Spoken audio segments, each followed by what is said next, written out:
steering wheel. This lonely truck's the only thing I own. In my heart I'm pining while her old engine's whining, with 18 wheels a-humming, home sweet home. I had a gal in Texas, she walked away and left us. This old truck's all I'm depending on. Sometimes I overwork her, but I never would desert her. With 18 wheels a-humming, home sweet home. We've got a lot in common, we keep each other going.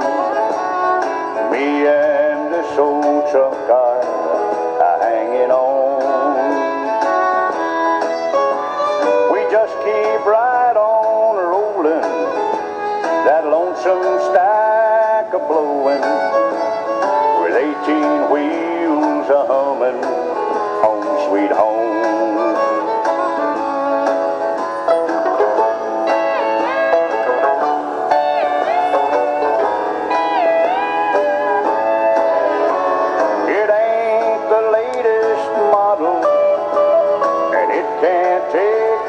Throttle, them shiny rigs ain't been where this one's gone.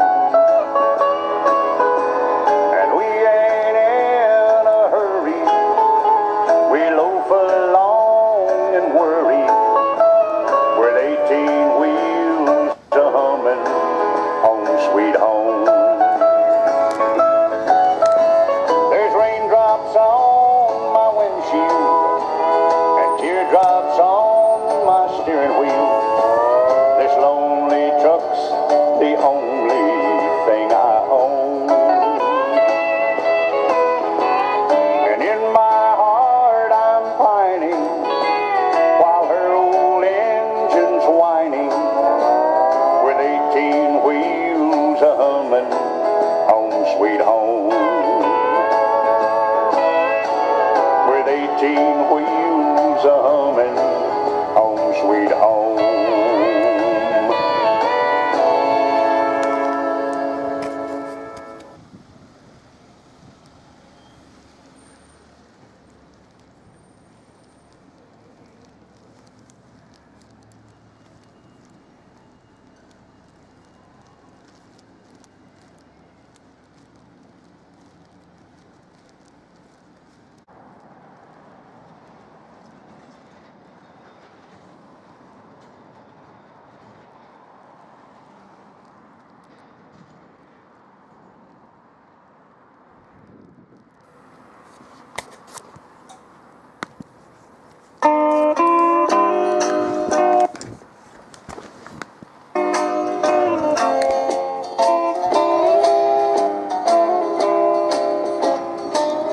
Some time ago I was sipping on some coffee and having some ham and biscuits when a motion caught my eye through the truck stop window. It was a little lost puppy, half starved and shaking from fear. Well, I just had to make friends with him, so I picked him up and put him in the cab. And buddy, he took to that truck like he was born there. Well, I named him Little Joe, and as I watched him sleep on the seat beside me, that's when I knew that Little Joe would be with me for a long, long time. Well, a few months later, I was talking to my old friend Teddy Bear on the old CB and not paying much attention to my back door. And Little Joe started barking up a storm. I looked up and I saw a Smoky in the mirror, and I slowed my rig down just in time. But you know something?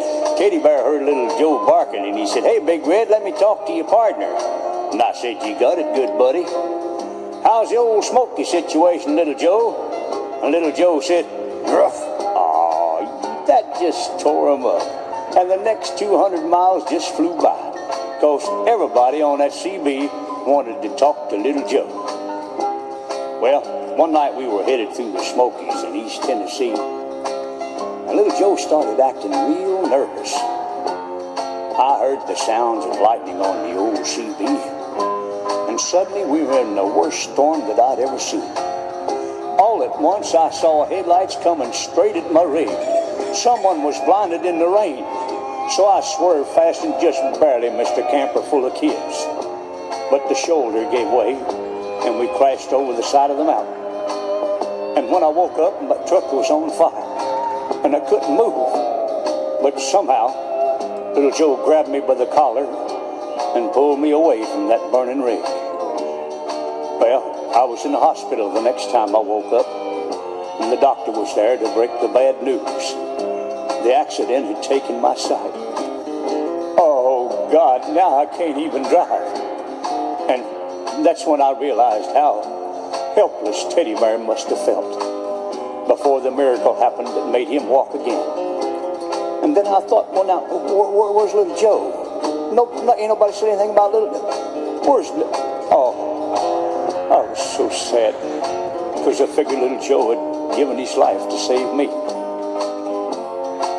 Well, my brother asked me to come live with him, and when he opened the door to my new room, I heard an old CB just a-blaring away.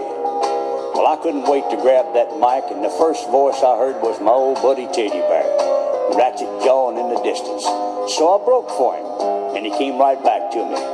Why, it was almost like old times again.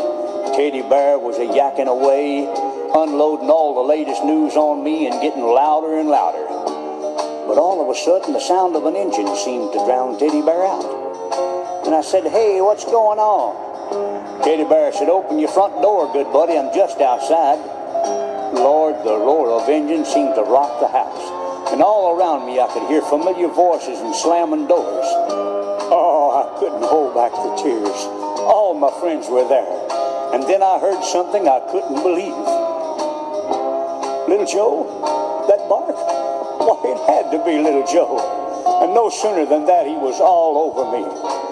And I put my arms around my old partner, and the tears were streaming down my face. And then I felt something strange. Little Joe hadn't worn a collar before, and attached to the collar was a handle. A hush fell over my friends, and I realized, Lord, my new eyes were standing at my feet. Little Joe.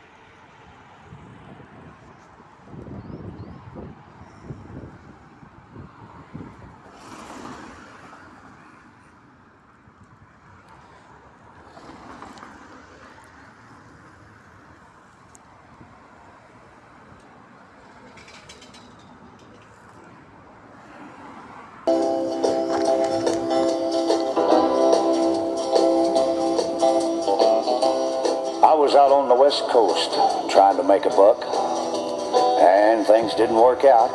I was down on my luck. Got tired of roaming and bumming around, so I started thumbing back east toward my hometown. Made a lot of miles the first 2 days, and I figured I'd be home in a week if my luck held out this way. But the third night I got stranded way out of town. At a cold, lonely crossroads, rain was pouring down. I was hungry and freezing, done caught a chill, when the lights of a big semi topped the hill. Lord, I sure was glad to hear them air brakes come on. And I climbed in that cab where I knew it'd be warm. At the wheel sat a big man. He weighed about 210. He stuck out his hand and said with a grin, Big Joe's the name. I told him mine, and he said the name of my rig is Phantom 309. Well, I asked him why he called his rig such a name. He said, son, this old Mac can put 'em all to shame. There ain't a driver or a rig or running any line that's seen nothing but tail lights from Phantom 309. Well, we rode and talked the better part of the night when the lights of a truck stop came in sight. He said, "I'm sorry, son, this is as far as you go, because I got to make a turn just on up the road."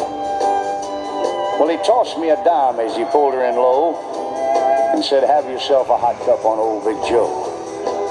When Joe and his rig roared out into the night, in nothing flat, he was clean out of sight. Well, I went inside and ordered me a cup, told the waiter Big Joe was setting me up. Oh, you could have heard a pin drop. It got deathly quiet, and the waiter's face turned kind of white.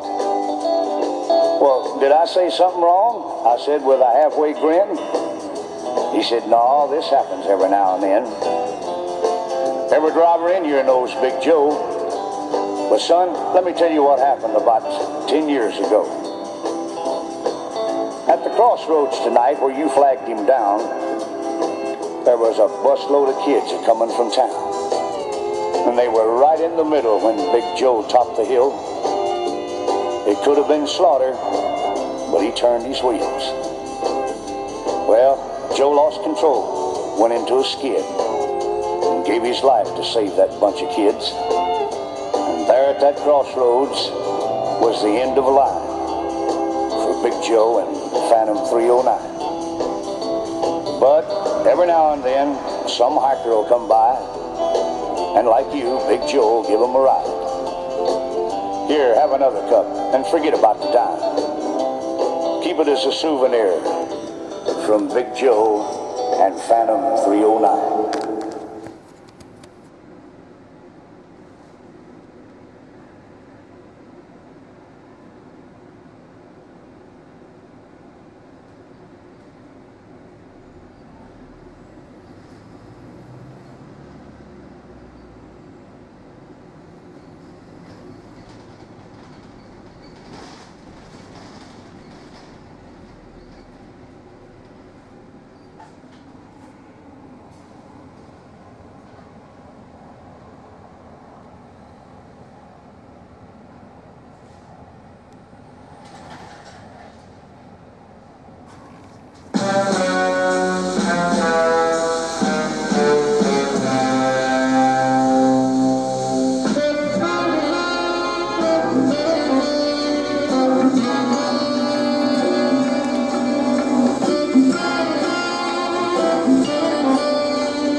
Ha ha ha.